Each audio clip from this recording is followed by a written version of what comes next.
ஆத்ம வணக்கம்.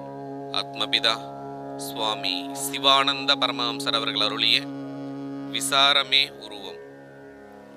ஸ்திரீயின் சுக்கிலம் ஸ்திரீ ரூபம் என்றும் புருஷனின் சுக்கிலம் புருஷ ரூபம் என்றும் சொன்னீர்கள் அல்லவா? அந்த ஸ்திரீ ரூபம் சில தகப்பனின் நிறமும் புருஷ ரூபம் சில தாயின் நிறமுமாய் காணப்படுகின்றனவே, அதன் காரணம் என்ன?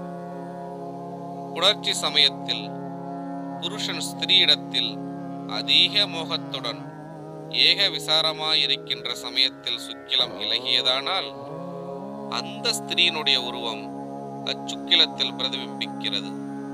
ஸ்திரீக்கும் இப்படியே புருஷனிடத்தில் அதிக மோகத்துடன் ஏக விசாரமாயிருக்கின்ற சமயத்தில் சுக்கிலம் இலகியதானால் அப்புருஷனுடைய உருவம் ஸ்திரீனுடைய சுக்கிலத்தில் பிரதிபிம்பிக்கின்றது.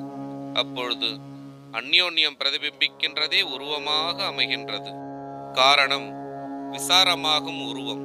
விசாரம் இல்லை என்றால் உருவம் இல்லை.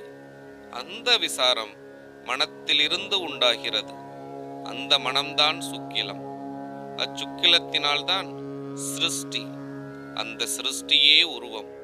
அந்த உருவமே விசாரம். இதனால்தான் நிற வித்தியாசம் ஏற்படுகின்றது. ஆத்ம வணக்கம்.